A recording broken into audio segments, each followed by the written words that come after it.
형은 돌아오지 않았습니다. 조선 순조 18년 황해도 송하마을 관아에서 주최한 산문시험에 마을 대표로 뽑힌 13살 장정우는 시험을 본 다음 날부터 소식이 끊겼습니다.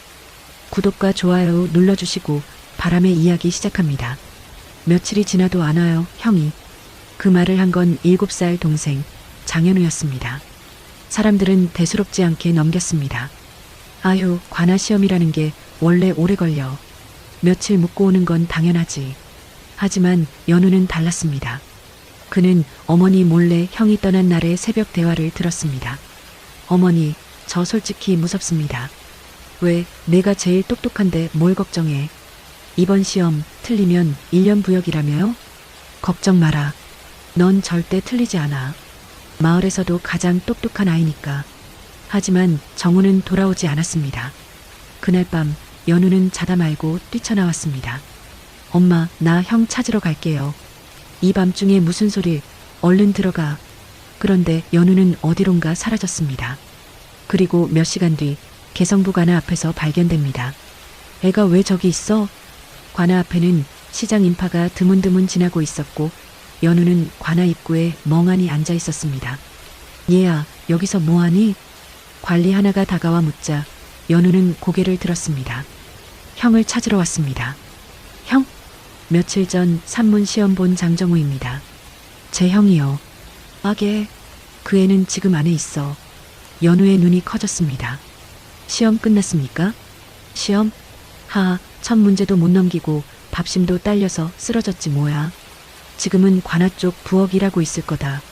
연우는 말없이 고개를 숙였습니다. 형은 틀렸구나.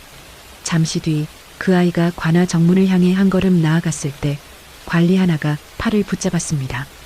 어딜 들어가, 여긴 일반인은 못 들어온다. 연우는 조용히 말했다. 저도 시험 보겠습니다. 내가? 관리는 그 말을 듣고 허탈한 웃음을 터뜨렸습니다.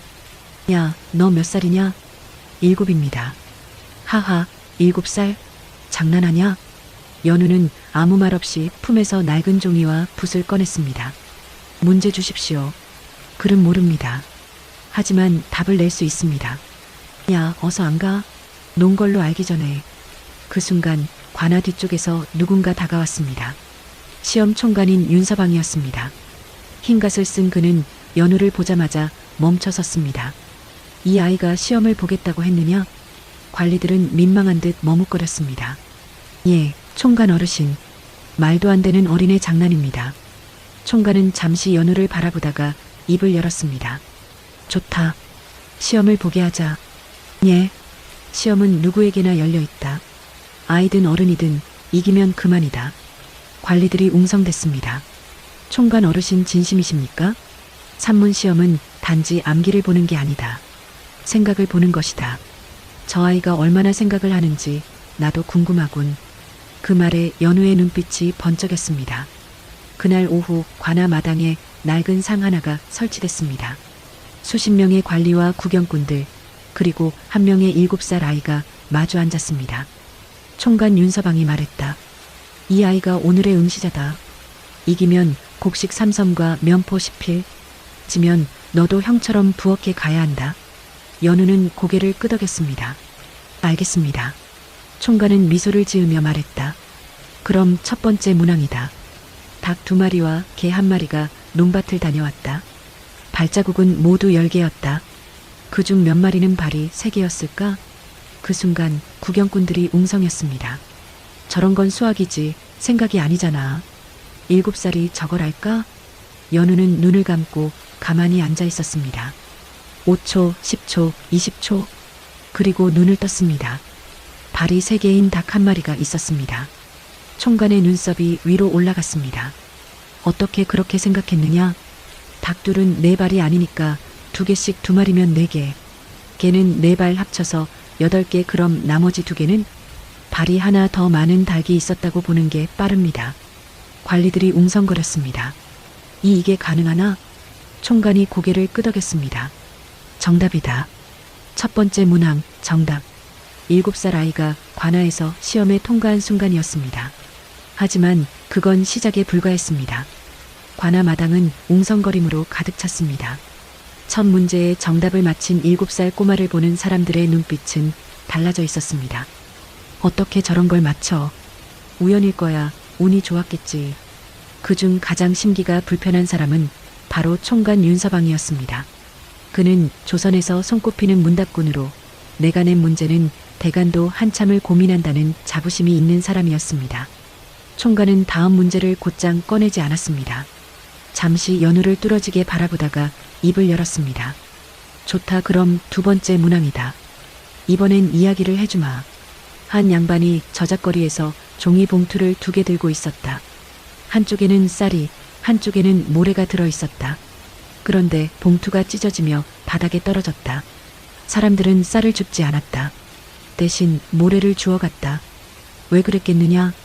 사람들이 숨을 죽였습니다. 쌀보다 모래를 가져갔다고? 말이 되나? 총괄은 비죽 웃으며 속으로 생각했습니다. 이건 틀릴 거야. 상식으로 풀 수 없는 문제니까. 하지만 연우는 가만히 서 있었습니다. 눈을 감은 채 손가락으로 공중에 뭔가를 그리는 듯 했습니다. 그리고 고개를 들었습니다. 쌀은 비에 젖어 엉겼고 모래는 마른 상태였습니다. 그래서 사람들이 마른 모래를 먼저 주었습니다. 총괄의 눈이 동그래졌습니다. 내가 그걸 어떻게 알았느냐? 지난 장날 저작거리에서 같은 일이 있었어요. 찢어진 봉투에서 쌀이 떨어졌는데 사람들이 쌀은 안 줍고 마른 모래가 귀하다고 주워가는 걸 봤습니다. 그 순간 총괄의 얼굴이 살짝 붉어졌습니다. 경험을 근거로 내 논리보다 빠르잖아. 구경하던 노인이 외쳤습니다. 이 아이 뭘 좀 보는구먼. 와, 이번에도 맞췄네. 그럼 이제 한 문제만 더 맞히면 되는 건가? 총괄의 표정이 굳어졌습니다. 그렇습니다. 3문 시험. 3문제 중 2문제를 맞히면 통과입니다. 그리고 연우는 벌써 2문제를 풀었습니다. 이대로면 패배다. 총괄은 속이 끓었습니다. 이걸 계속하게 해야 하나? 그만두게 해야 하나? 하지만 연우는 아무 말 없이 총괄을 똑바로 바라보고 있었습니다. 겁먹은 표정 하나 없이 그 눈빛은 말하고 있었습니다. 다음 문제도 주십시오. 총괄은 잠시 뜸을 들이다가 말했다. 좋다. 그럼 마지막 문제다. 이건 말장난이 아니다. 심중을 봐야 한다. 연우는 고개를 끄덕였습니다. 총괄은 두 손을 뒤로 깍지 끼고 말을 이었습니다. 내가 장터에서 소 한 마리를 판다. 하지만 소는 병이 들어서 다리를 절고 있다. 구입한 사람은 그걸 나중에야 알았다. 그가 다시 찾아와 돈을 돌려달라고 한다면 너는 돌려주겠느냐? 문제는 매우 단순해 보였습니다. 하지만 이 문제에는 도덕, 법, 양심, 상황 판단까지 모두 들어가 있었습니다. 연우는 멍하니 듣고만 있었습니다. 어라, 이번엔 좀 어렵겠는걸? 이건 정답이 없는 문제 아냐? 총괄은 속으로 웃고 있었습니다. 이 문제엔 정답이 없다. 정답을 말해도 흠잡고 틀려도 꾸짖을 수 있지. 이 아이가 스스로 무너질 수밖에 없어. 하지만 연우는 천천히 말을 꺼냈습니다. 전 돌려주겠습니다. 총괄은 웃었습니다. 왜지? 연우는 잠시 말이 없었습니다. 그러다 조용히 입을 열었습니다. 아버지가 아프셨을 때 장터에서 약재를 샀습니다. 약재가 상에 있어서 먹지 못했지만 상인은 돈을 돌려주지 않았습니다. 그날 어머니는 하루 종일 우셨습니다. 연우는 고개를 들고 총괄을 바라봤습니다. 그래서 저는 병든 소를 팔고 그 사람이 울게 하진 않겠습니다. 관아 마당은 조용해졌습니다. 이건 정답 여부의 문제가 아니라 진심이 있는 말이었기 때문입니다. 총괄은 아무 말도 하지 않았습니다. 입술을 앙다물고 잠시 눈을 감았습니다. 내가 졌다. 잠시 뒤 총괄은 입을 열었습니다. 산문 시험 통과를 인정한다. 순간 관아의 박수가 터졌습니다. 와, 이 꼬마 정말 대단하네. 7살이 이겼다. 어느새 마당 한편에서 일하고 있던 형 정우가 눈을 동그랗게 뜨고 있었습니다. 손에 쟁반을 든 채 말을 잇지 못했습니다. 연우야? 연우가 돌아보았습니다. 형? 눈물이 그렁한 형의 눈, 그리고 씩 웃는 동생의 얼굴. 하지만 그 순간 총괄의 말 한마디가 분위기를 바꿨습니다. 하지만 이겼다고 끝난 게 아니다. 모두가 조용해졌습니다. 지금까지는 입회 시험일 뿐 진짜 시험은 내일 새벽부터 시작이다. 연우의 눈빛이 변했습니다. 진짜 시험? 그날 밤 개성관아의 한쪽 행랑채, 촛불 하나 없이 어두운 방 안에 7살 연우가 혼자 앉아 있었습니다. 침상도 없고 담요도 없이 주어진 것은 헝겊 하나. 찬 기운이 뼛속으로 스며들었지만 연우는 눈을 깜빡이지 않았습니다. 내일부터 시작이야. 오늘 낮 산문 시험을 통과했지만 총관 윤서방은 끝내 시험은 이제 시작이다라고 말했다. 그 말은 농이 아니었다. 대감, 정말 저 애를 내일 시험에 넣으실 겁니까? 참봉이 조심스레 물었다. 윤서방은 술잔을 내려놓으며 말했다. 응, 걔 그냥 어린애가 아니야. 하지만 7살입니다. 나중에 외려 우리가 조롱당할 수 있어요. 윤서방은 코웃음을 쳤다. 그래서 오늘은 일부러 수수께끼처럼 던진 거다. 내일부턴 실전이다. 실전? 정답이 있어도 못 맞히는 문제. 눈치가 빠르다고 절대 못 풀 문제. 권력과 눈앞 이익이 걸린 문제. 그런 걸 던져줄 거다. 그는 말없이 촛농이 떨어지는 걸 바라보았다. 그리고 그 아이 내가 못 이기면 이 자리를 넘겨줘야 할 수도 있어. 그날 밤 연우는 제대로 눈도 붙이지 못했다. 몸은 피곤했지만 머릿속은 복잡했다. 총괄은 나를 뭘로 보는 걸까? 시험은 왜 계속되는 걸까? 진짜로 이기면 형과 집에 갈 수 있을까? 무엇보다 내가 진다면 형은 1년을 관아에서 일해야 한다. 그 생각에 다시 몸을 일으켰다. 자신도 모르게 손가락으로 바닥에 숫자를 그리고 있었다. 4, 3, 2, 1 겹치고 다시 더하고 빼고. 어릴 적부터 숫자는 놀잇감이었다. 물건의 무게, 바느질 개수, 시장 좌판수 모든 걸 숫자로 기억하던 아이. 문제엔 틈이 있다. 그리고 그 틈은 숫자 속에 숨어 있다. 아직 어스름한 시각. 관아 마당에 초를 밝히고 긴 상과 병풍이 세워졌다. 양쪽에는 수십 명의 관리가 앉고 가운데는 연우와 총관.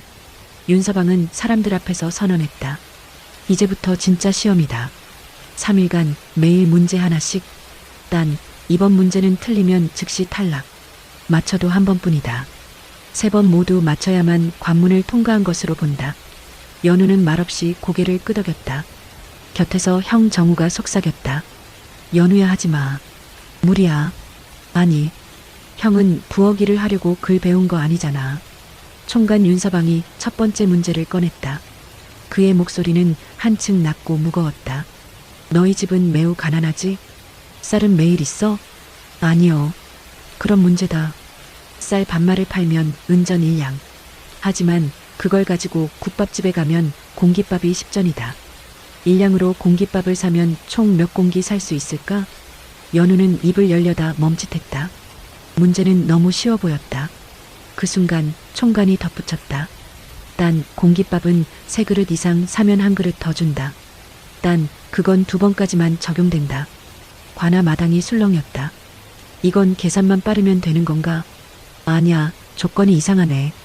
연우는 땅바닥을 바라봤다. 발끝으로 먼지를 털며 머릿속으로 공식을 그렸다. 조용히 입을 열었다. 12공기입니다. 총괄은 고개를 들었다. 그게 내 답이냐? 예. 2번의 3공기 조건에 각각 1공기씩 더 얻고 남은 금액으로 4공기 더 사면 딱 맞습니다. 윤서방은 말없이 그를 바라보다가 책상 밑에 있는 수첩에 조용히 숫자 하나를 적었습니다. 정답. 총괄의 손이 멈칫하더니 다시 책상 밑으로 들어갔습니다. 그리고 정답 옆에 작은 글씨로 썼습니다. 이 아이 다음 문제는 함정으로 꺾는다. 그는 표정 하나 바꾸지 않고 말했다. 좋다. 정답이다. 내일 또 보자꾸나. 다음날 새벽 안개가 자욱한 관아 마당. 세수도 하지 못한 채 연우는 어제와 같은 자리에 앉았습니다. 총관 윤서방은 이미 나와 있었습니다. 표정은 평온했지만 눈빛만큼은 사납게 빛나고 있었습니다. 2번째 시험 시작하지. 관아 주변엔 어제보다 더 많은 관리들과 사람들이 몰려 있었습니다. 소문이 퍼진 것이다. 7살 꼬마가 총관을 이겼다는. 총관이 천천히 입을 열었습니다. 문제다. 한마을에 할아버지 둘이 살았다. 한 명은 매일 거짓말만 하고 한 명은 매일 진실만 말한다. 어느 날 그들은 동시에 같은 말을 했다. 나는 오늘 거짓말을 하지 않았다. 둘 중 누가 진실을 말한 것이냐? 관중이 술렁였습니다. 이건 논리 문제잖아. 거짓말쟁이가 저 말을 하면 그건 거짓말이고 진실한 사람이 말하면 진실이니까 어느 쪽이든 맞는 거 아냐? 총괄은 비죽 웃었습니다. 둘 다 맞다고 하면 애매하다고 꾸짖고 하나만 고르면 논리적 모순을 지적하면 돼. 어차피 함정이야. 하지만 연우는 고개를 저었습니다.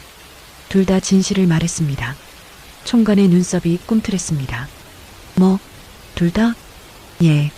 거짓말쟁이는 오늘도 거짓말을 했으니 저 말도 거짓말입니다. 그럼 실제로는 거짓말을 한 거죠. 진실한 사람은 거짓말을 안 했으니 그대로 진실입니다. 결국 둘 다 자기 방식대로 진실을 말한 겁니다. 관아가 조용해졌습니다. 누군가가 중얼거렸습니다. 맞는 말이네. 거짓말쟁이에게는 거짓말도 진실이고 진실한 사람에게는 진실이 진실이니. 총괄은 입술을 깨물었습니다. 그는 수첩에 다시 동그라미를 그렸습니다. 정답. 시험이 끝난 뒤 총괄은 조용히 한 서기에 말했다. 이 아이는 단순히 문제를 푸는 게 아니야. 문제 뒤에 있는 사람을 읽고 있어. 서기가 놀란 듯 물었습니다. 그럼 내일은? 총괄은 조용히 말했다. 내일은 논리가 아니라 마음이 걸린 문제다. 이기면 보내줄 수밖에 없고 지면 이 아이는 그날로 끝이다. 세 번째 날 아침, 관아 마당에는 평소보다 훨씬 많은 사람들이 모여 있었습니다. 오늘이 마지막이라지? 오늘만 넘기면 저 아이가 통과한대. 총괄 윤서방이 그렇게 즐긴 사람인데 이번엔 어떻게 나올까? 3일 연속 7살 아이에게 두 문제를 연속으로 마친 총괄은 개성 관아에서도 체면을 세우기 어려워진 상태였습니다. 총괄 윤서방은 오늘따라 평소보다 훨씬 단정한 옷차림으로 등장했습니다. 그는 아무 말 없이 자리에 앉아 조용히 마루 위에 놓인 검은 상자 하나를 열었습니다. 안에는 작은 봉투 2개와 나무패 한 장이 들어 있었습니다. 오늘은 문제를 그리 아닌 상황으로 내겠다. 연우는 상자를 바라보았습니다. 총괄은 봉투 2개를 꺼내 연우에게 보였습니다. 이 안에는 각각 다른 내용이 적혀 있다. 하나는 진실, 하나는 거짓. 너는 한 장을 선택해서 그 안에 적힌 조건을 따라 움직이면 된다. 연우는 눈을 가늘게 떴습니다. 무언가 이상했습니다. 문제를 맞히는 게 아니라 조건을 따라 움직이라. 총괄은 말을 이었습니다. 단 선택한 봉투 안에 적힌 명령을 따르지 않으면 너는 시험에서 탈락이다. 조건은 딱 하나. 거짓을 걸으면 넌 관아를 떠날 수 없고 진실을 걸으면 너와 형 모두 이 마당을 나갈 수 있다. 사람들이 술렁였습니다. 저게 무슨 말이야? 운에 맡기란 거야? 무작위로 선택하란 얘기잖아. 연우는 봉투를 바라보았습니다. 두 봉투엔 어떤 표시도 없었고 총괄은 손을 뒤로 해서 끈 뒤 마루 위에 올려두었습니다. 자, 선택해라. 연우는 고개를 들었습니다. 두 봉투 모두 직접 쓰신 겁니까? 그렇다. 누군가에게 보여주신 적은요? 없다. 연우는 한참을 봉투를 바라보다가 천천히 손을 들어 오른쪽 봉투를 집었습니다. 총괄은 웃지 않았습니다. 그는 손짓으로 말했다. 열어봐라. 연우는 봉투를 열었습니다. 안에는 이렇게 적혀 있었습니다. 넌 거짓을 골랐다. 시험은 여기서 끝이다. 관중석이 순간 조용해졌습니다. 연우는 고개를 들고 총괄을 바라봤습니다. 정말 제가 졌습니까? 총괄은 고개를 끄덕였습니다. 진실과 거짓은 선택의 문제다. 넌 거짓을 골랐으니 탈락이다. 하지만 그때 연우는 자리에 앉지 않고 조용히 나무패를 집었습니다. 이건 뭡니까?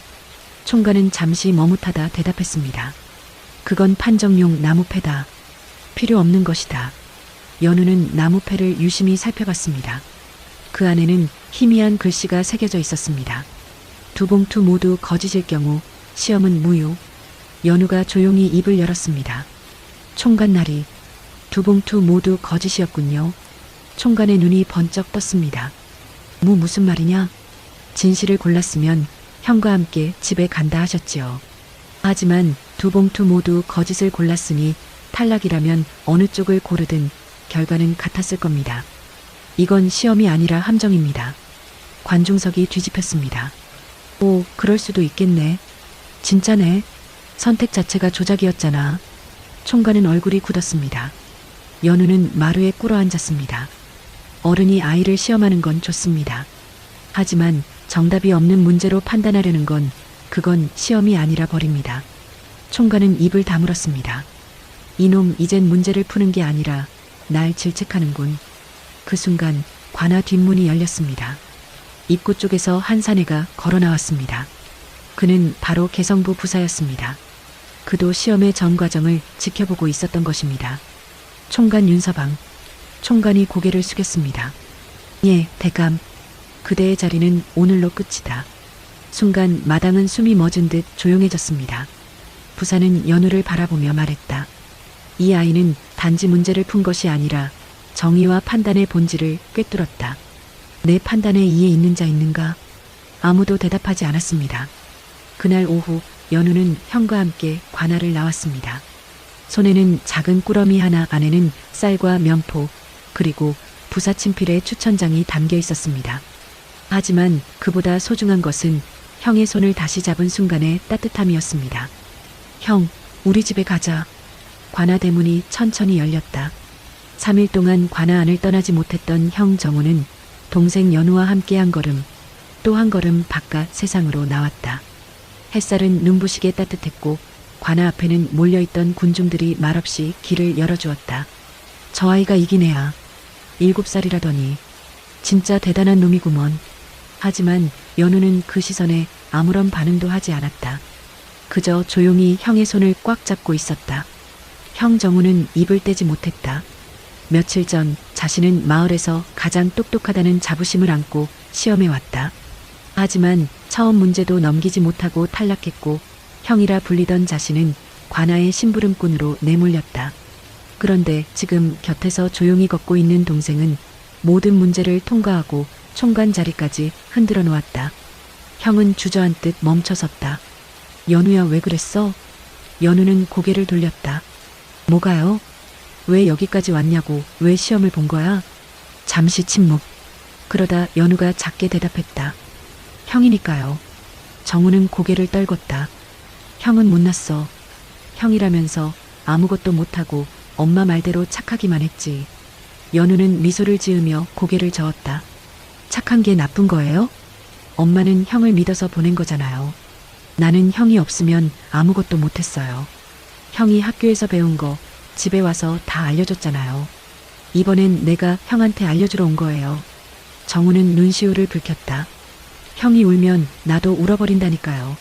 둘은 관아 앞 돌계단에 앉아 말없이 어깨를 맞댄 채 한참을 있었다. 그때 멀리서 누군가가 달려오고 있었다. 낡은 고무신을 신은 여인, 양팔에 짐 보퉁이를 들고 숨이 넘어갈 듯 뛰어오던 그 여인은 연우야, 정우야, 바로 어머니였다. 연우가 고개를 번쩍 들었다. 엄마. 그 순간 새순길 한복판에서 부둥켜 안았다. 어머니는 두 아이를 껴안고 울었다. 아무 말도 하지 못한 채 그냥 가슴을 쥐어뜯듯 울었다. 미안해, 미안하다, 내 새끼들아. 엄마가 연우를 못 믿었어.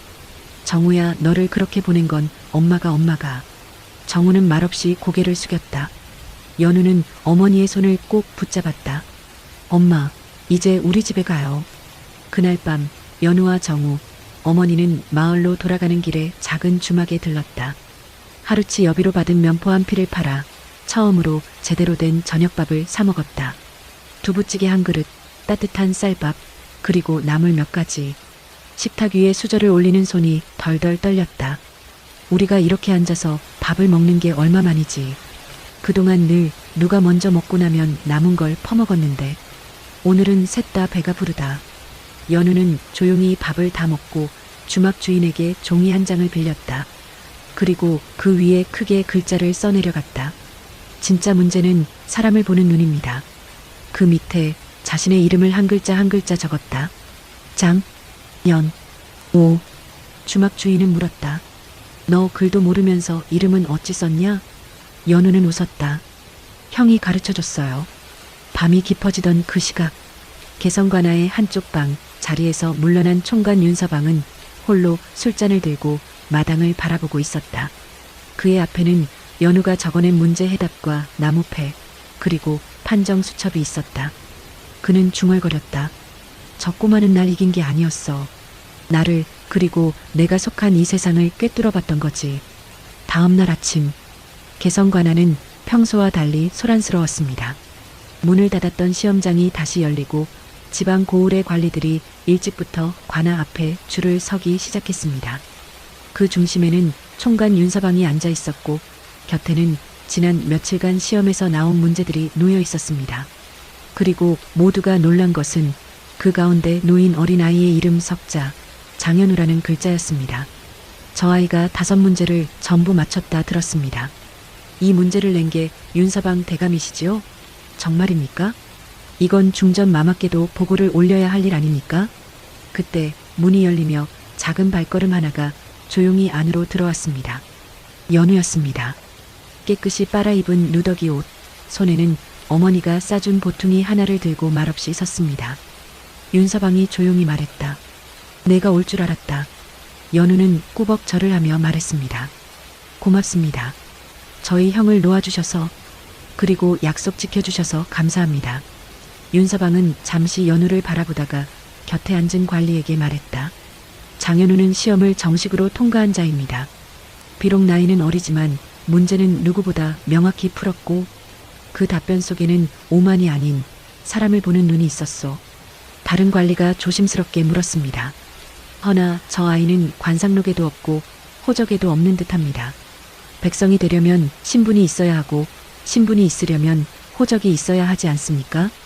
연우가 그 말을 듣고 고개를 들었습니다. 전 이름이 없습니다. 관에서 기록한 적도 없고 어디에 속한 적도 없습니다. 그냥 형 따라 이름 하나 붙여 살았을 뿐입니다. 윤서방은 한참을 침묵하다가 붓을 들었습니다. 그리고 관청 문서에 다음과 같이 적었습니다. 장현우 개성부 본양 7세 무호적 자본 기록부에 등록함. 그는 붓을 내려놓으며 말했다. 오늘부로 너는 조선의 백성이 되었고 정식 이름을 갖게 되었다. 누구도 너를 무시하지 못할 것이다. 그날 오후 연우는 어머니와 형과 함께 개성관아를 나왔습니다. 돌아가는 길 마을 초입에 다다르자 사람들이 삼삼오오 몰려 나와 그들을 바라봤습니다. 저기 봐라, 돌아왔다. 정우 아니야? 연우도 같이 있네. 그중엔 연우를 철부지라 부르던 동네 어른들도 그저 웃음거리로 여기던 이웃들도 있었습니다. 하지만 아무도 함부로 말하지 않았습니다. 그저 멀리서 바라보기만 할 뿐이었습니다. 어머니가 조심스럽게 물었습니다. 연우야, 마을에 다시 들어가도 괜찮겠니? 연우는 대답하지 않았습니다. 대신 앞으로 나아가 한가운데 섰습니다. 그리고 마을 사람들을 향해 고개 숙여 절을 했습니다. 걱정해 주셔서 감사합니다. 저는 이제 다시는 형을 대신하지 않겠습니다. 형은 스스로 설 수 있고 저는 제 자리를 찾았으니 이제 저희 가족 다시 시작하겠습니다. 어른들 사이에서 조용히 박수가 터졌습니다. 누군가는 눈물을 훔쳤고 누군가는 등을 토닥이며 연우의 이름을 불렀습니다. 연우야. 그래, 장현우. 고생 많았다. 그날 밤 작은 집에 모닥불이 켜졌습니다. 세 식구가 둘러앉아 밥솥에서 나는 김을 바라보며 웃었습니다. 이제 다시 농사 지을 수 있겠구나. 아버지 없이도 말이야. 정우가 물었습니다. 그럼 넌 앞으로 뭐 할래? 연우는 말없이 벽에 걸린 작은 종이를 가리켰습니다. 관아에서 받은 서찰, 자신의 이름이 적힌 호적 등록 문서였습니다. 나는 계속 배울래. 그리고 나중에 진짜 문제를 내는 사람이 될 거야. 형은 물었습니다. 왜? 연우는 조용히 대답했습니다. 사람을 속이는 문제 말고 사람을 살리는 문제를 내고 싶어서요. 그로부터 10년이 흘렀습니다. 순조 28년 한성, 성균관 대성전 앞 마당에는 젊은 유생 하나가 서 있었습니다. 17살 장현우. 그는 이제 더 이상 7살 꼬마가 아니었습니다.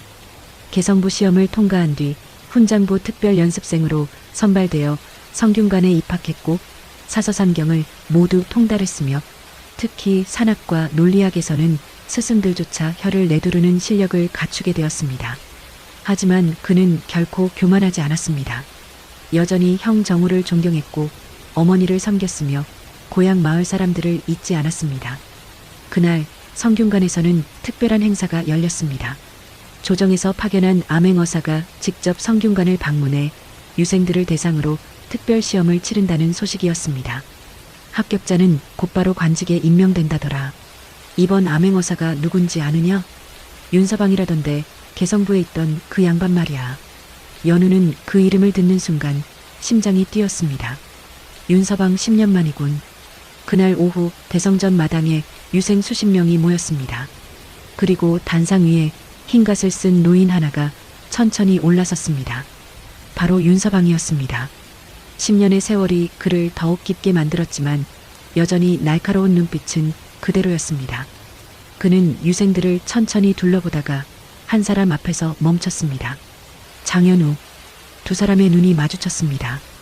윤서방은 잠시 말이 없다가 입가에 희미한 미소를 지었습니다. 너 그때 그 아이로구나. 연우는 고개를 숙여 절했습니다. 예, 나리. 장현우입니다. 10년 만이군. 많이 컸구나. 덕분에 여기까지 왔습니다. 윤서방은 고개를 끄덕이며 말했다. 좋다. 그럼 오늘 시험을 시작하겠다. 문제는 단 하나. 너희 중 한 명을 골라 이 자리에서 나에게 문제를 내라. 내가 풀지 못하면 그 자를 즉시 관직에 임명하겠다.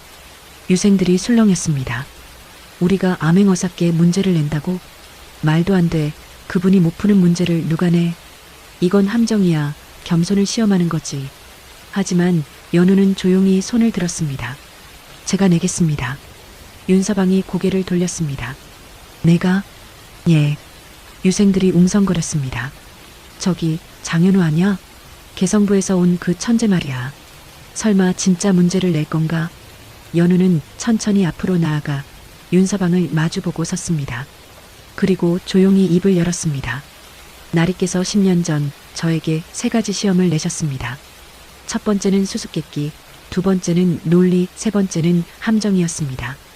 오늘 제가 나리께 드릴 문제는 4번째입니다. 윤서방의 눈빛이 변했습니다. 4번째? 예. 이건 수수께끼도 논리도 함정도 아닙니다. 이건 용서에 관한 문제입니다. 마당이 조용해졌습니다. 연우는 말을 이었습니다. 10년 전 나리께서는 저에게 함정 문제를 내셨습니다. 두 봉투 모두 거짓이었고 어느 쪽을 선택해도 제가 질 수밖에 없는 구조였습니다. 하지만 저는 그걸 간파했고 나리께서는 자리를 잃으셨습니다. 윤서방은 아무 말 없이 듣고 있었습니다. 제 문제는 이겁니다. 만약 그날 제가 문제를 풀지 못하고 탈락했다면 나리께서는 저와 제 형을 정말로 집으로 보내주셨겠습니까? 순간 마당이 술렁였습니다. 이건 대답할 수 없는 문제잖아. 이미 일어나지 않은 일을 어떻게 증명해? 이건 함정이 아니라 양심을 묻는 거야. 윤서방은 한참을 연우를 바라보았습니다. 그리고 천천히 입을 열었습니다. 솔직히 말하겠다. 그날 나는 너를 보내줄 생각이 없었다.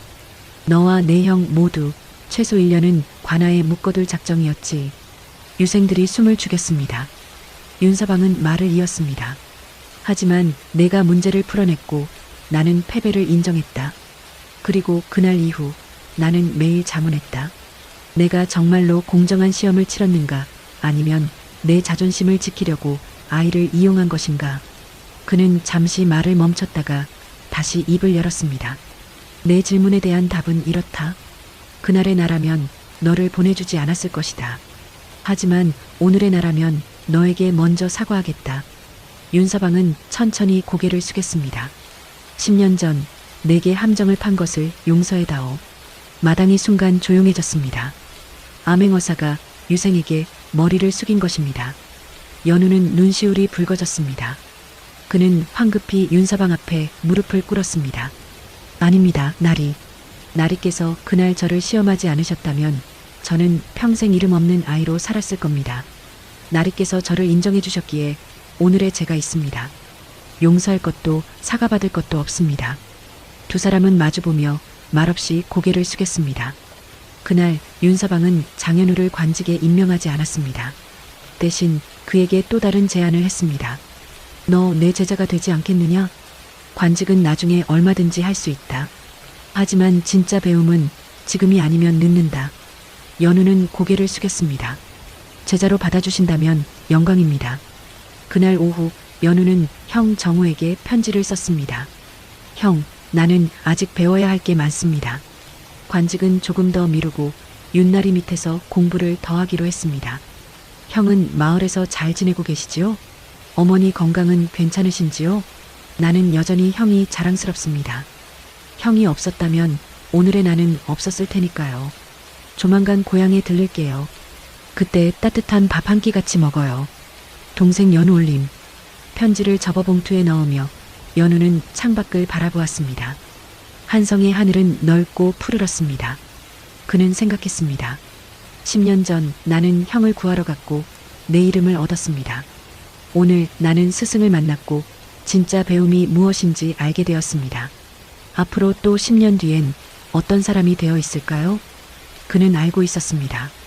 시험은 끝나지 않았다는 것을, 인생 자체가 시험이고 매 순간이 선택이며 그 선택 속에서 자신이 누구인지 증명해야 한다는 것을. 하지만 이제 그는 두렵지 않았습니다. 왜냐하면 그는 알고 있었으니까요. 진짜 문제는 정답을 맞히는 게 아니라 올바른 질문을 던지는 것. 그리고 그 질문은 언제나 사람을 향해 있어야 한다는 것을. 성균관 저녁종이 울렸습니다. 연우는 책을 덮고 천천히 밖으로 나왔습니다. 석양이 대성전 지붕을 붉게 물들이고 있었습니다. 멀리서 누군가가 그의 이름을 불렀습니다. 연우야, 저녁 먹으러 가자. 동기 유생들이었습니다. 연우는 미소 지으며 대답했습니다. 그래, 지금 간다. 그는 걸음을 옮겼습니다. 앞으로 또 다른 시험이, 또 다른 배움이, 또 다른 사람들이 기다리고 있었습니다. 하지만 그는 알고 있었습니다. 어떤 시험이 오든 어떤 어려움이 닥치든 자신은 절대 잊지 않을 것이라고. 7살, 이름도 없이 형을 찾아 나섰던 그날의 마음을. 사람을 속이는 문제가 아니라 사람을 살리는 문제를 내겠다던 그 다짐을. 그리고 그것이 바로 진정한 지혜라는 것을. 지금까지 긴 이야기를 시청해 주셔서 감사합니다.